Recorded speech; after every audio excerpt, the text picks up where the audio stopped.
Hi guys, this is Heini. Today I'm going to show you how to make salt and pepper chicken fried rice.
So good.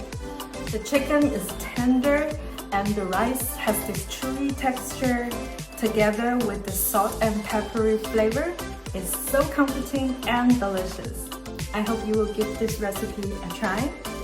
If you like me on my channel, remember to subscribe and give me a thumbs up. I will see you in my next video. Thank you and bye!